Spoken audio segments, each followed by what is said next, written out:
Salut les aventuriers, ça y est, on reprend du service. On est sous le beau soleil californien et on est en bonne compagnie puisqu'on est avec notre KTM Adventure 1190 de 2014. Donc on a fait l'acquisition de cette bécane il y a un peu plus d'un mois. J'ai pas eu le temps encore de la prendre vraiment en off-road, mais je me régale sur la route.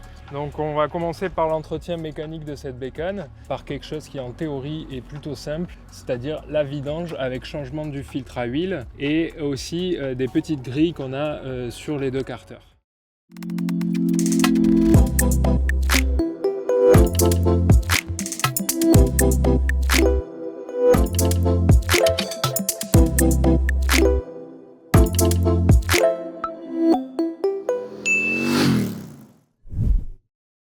Donc la bécane ici, on voit qu'il y a le voyant du service qui s'allume et on voit aussi que la température de mon huile est à 82 degrés, donc je viens d'aller faire un tour.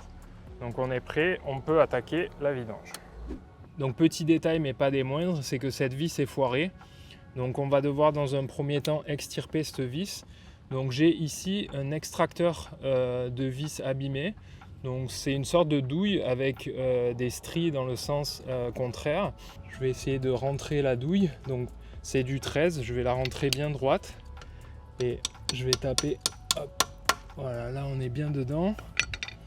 Et je vais utiliser ma clé pour venir gentiment desserrer ça.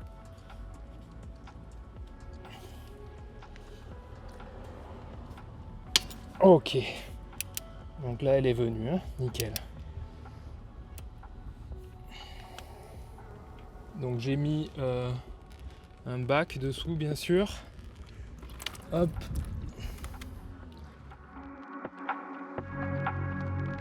Donc ça on ne le change pas forcément, mais moi comme la vis est foirée, je vais devoir le remplacer.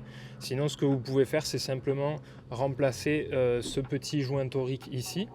Je vous mettrai les liens en fonction de ce que vous voulez changer, si vous voulez changer cette pièce entièrement ou simplement les joints toriques. Vérifiez que vous n'ayez pas trop de limaille ici. Si vous en avez, nettoyez bien avec du nettoyant pour frein par exemple. Vous pouvez asperger votre filtre ici. Je suis content de cet extracteur là, il a très bien fonctionné. Donc je vous mettrai aussi un petit lien. On va retirer le deuxième qui est ici. Bon là l'idée c'est d'essayer de faire comme une petite fontaine pour que l'huile coule dans le bac. Ce second carter là, a priori la vis n'est pas foirée. Donc on va voir si on arrive à l'extirper. Ouais, ça a l'air de fonctionner. Voyons si notre fontaine va aussi fonctionner. Ok, je la tiens comme ça il n'y a pas trop de pression. Bien sûr l'huile est chaude, donc je suis un peu en train de me brûler. Donc si vous pouvez travailler avec des gants, c'est plus intelligent. Je vais chercher des gants. Ok. Donc là au moins je peux me brûler sans problème. Voilà, le mieux c'est de tenir la vis. Ma fontaine fonctionne nickel. Vous voyez, l'huile elle coule tranquillement. Donc on peut retirer idem ici. On peut checker l'aimant pareil. Un petit peu de limaille, c'est normal, hein, mais rien d'alarmant. Dernière chose qui nous reste à enlever, c'est le filtre à huile. Donc pour le filtre à huile, vous pouvez utiliser soit une clé Torx de 30, soit une douille de 8.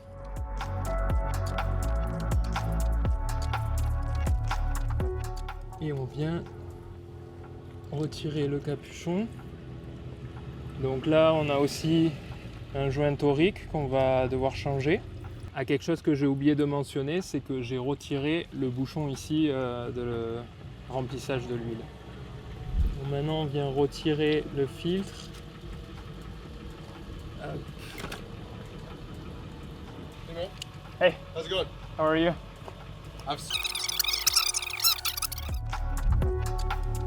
Allez, on reprend le tuto. Il y a justement quelqu'un qui est venu me parler qui avait aussi une 1190. Donc là, lui, il a bien eu le temps de se vider. On va pouvoir installer notre nouveau filtre. Donc ça, c'est mon petit kit. Je vous mettrai aussi un lien. Donc j'ai les deux grilles ici avec des nouvelles vis. J'ai mon nouveau filtre. Donc ici, on a le joint, c'est ce qui va à l'arrière, c'est ce qui va dans le moteur. Et on a le joint torique aussi pour le bouchon. Donc dans un premier temps, je vais placer mon filtre à huile là-dedans. Hop, je m'assure qu'il soit bien enclenché ici. Regardez qui est là. Oh. La raison pour laquelle on a pris une si longue pause, on vous présente Soli, notre nouvelle rideuse. On espère l'amener dans nos aventures très prochainement. Allez, on reprend la vidange.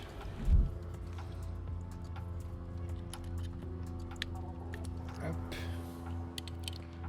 Et le nouveau, donc on met un petit peu d'huile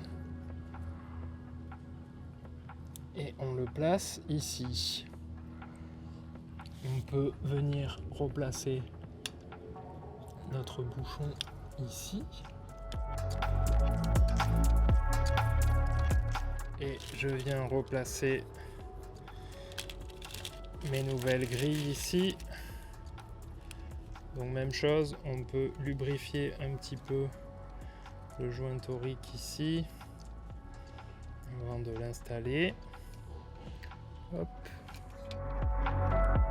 Et le second. Pour le serrage, on est à 20 Nm sur ces deux ici. Donc j'utilise ma clé dynamométrique. Et ces deux vis ici, c'est 6 Nm. Donc ma clé dynamométrique ne va pas aussi bas. Mais je vais simplement donc serrer tranquillement ici. Il n'y a pas besoin de serrer très fort.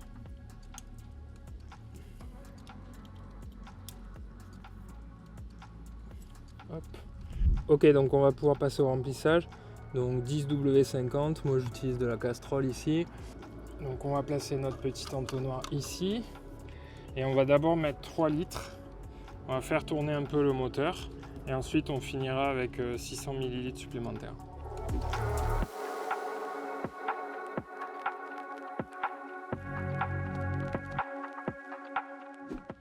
Ok, on n'oublie pas de remettre le bouchon.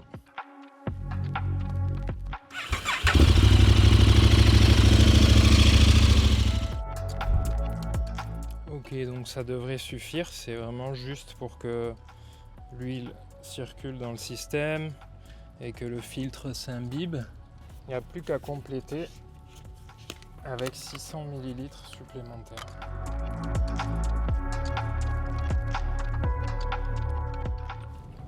Voilà, une fois que vous avez fait l'appoint, hop,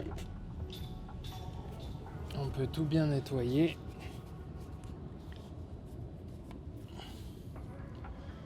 Refermer le bouchon. Et puis voilà, c'est prêt. Il n'y a plus qu'à rouler. Quelque chose que j'avais pas mentionné, c'est que j'avais retiré le sabot moteur, bien sûr, pour accéder ici. Et donc là, il faut que vous rouliez un petit peu et vous vérifiez bien qu'il n'y ait pas de fuite au niveau du filtre à huile et au niveau des deux vis de vidange du carter.